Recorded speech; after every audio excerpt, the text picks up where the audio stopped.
Man, poor Baker Mayfield. Why? That's a bummer. Yeah, off the chain. I mean, he comes out and he struggles early on. He's not playing all that well, and then they start to get into a little bit of a rhythm. The Carolina Panthers do, and they orchestrate this go ahead drive. Baker Unchained. Yeah, and Well, by the way, I heard you. he's off the leash, right? Off the leash. By the way, back on it. LaVar dropped Baker Unchained to TJ Houshmandzadeh, and TJ didn't know what to do with it. He said it there, and he was just like, "I'm not going there. I'm not going to." Well, he said it. Yeah, I didn't say. I just finished what he said. I just reiterated what he said. So they get down and they finally start to put something together on offense, and then they take a lead, and then this awful roughing the passer call on Brian Burns gives Cleveland an extra 15 yards. They go down, and Cade York hits a 58-yard field goal, and Baker Mayfield loses his revenge game against the Cleveland Browns. Come on, man. It's a shame. But on the flip side, it had been 18 years since the Browns won a season opener. They were 0-16-1. So at least the Browns got to win. Yeah. It's been a while. It is true. Now, Baker Mayfield did talk after the game about just the matchup and how he felt about going in and seeing his former team. Here was the now Carolina Panthers starting quarterback.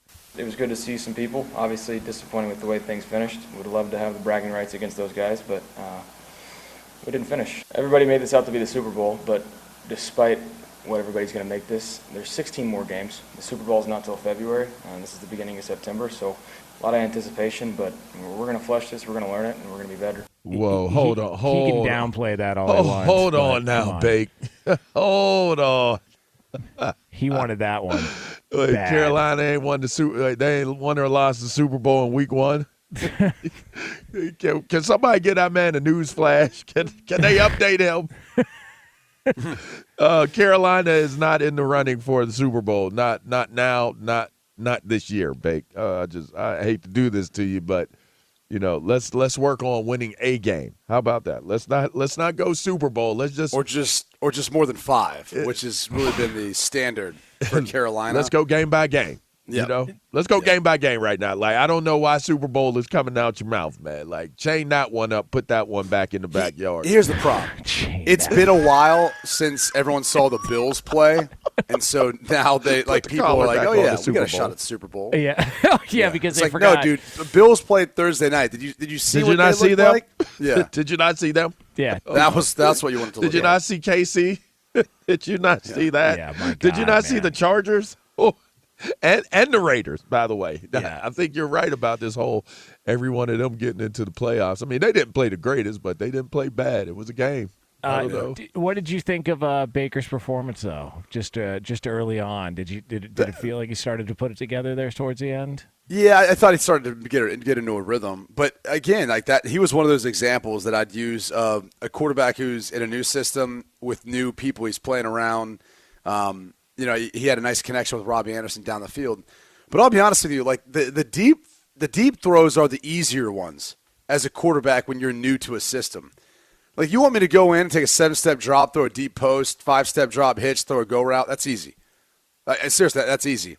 It's everything else in between. It's the timing and rhythm routes and the short intermediate passes. It's knowing how the guy, if he's got any sort of option in his route to break out or break in, seeing his body language, knowing how he cuts and breaks out and breaks in, and then being on the same page in regards to finding those soft spots in the zone and how he comes back to the football, how he finds your football, where he likes a back shoulder in contested coverage. Like, all those things, matter. And that's where when you're kind of going back and looking through it, he didn't seem as crisp early, going through the offense and his reads and progressions.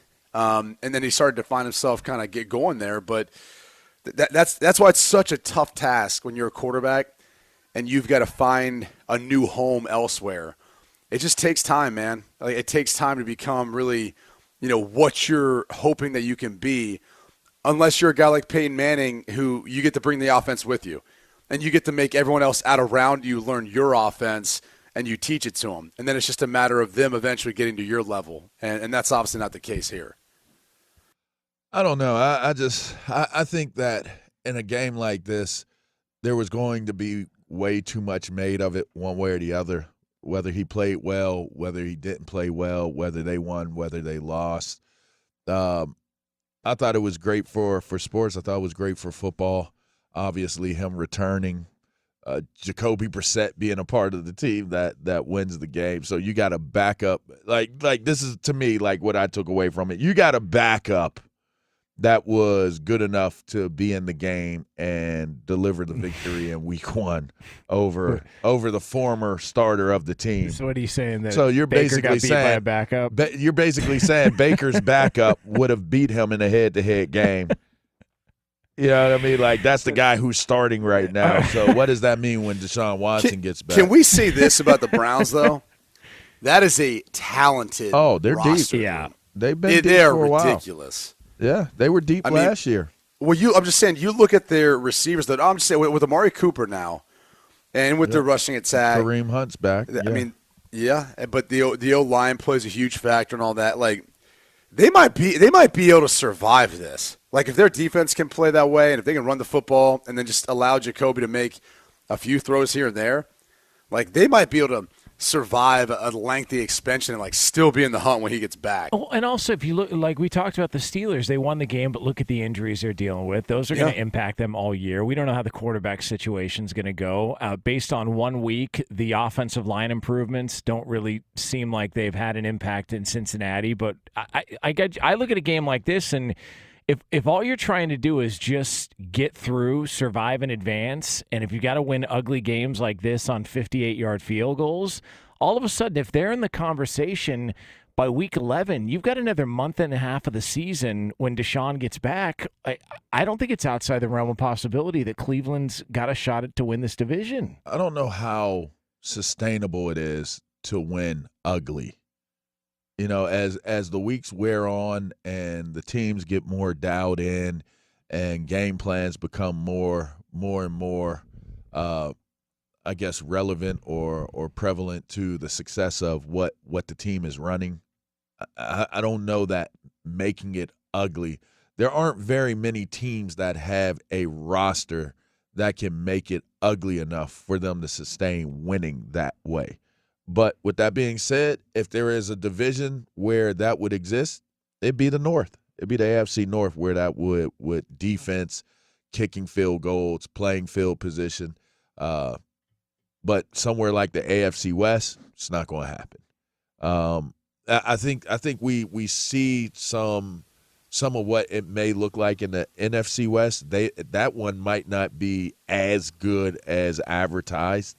That remains to be seen. But I mean, if you look around the entire league, I guess there are a few more divisions where you could say making it ugly, getting through making it ugly could work. The backup quarterback you were talking about that beat the starter, Baker Mayfield, Jacoby Brissett, he had a chance to speak afterwards. He was sort of the forgotten man in this whole drama. Here was Jacoby. This moment,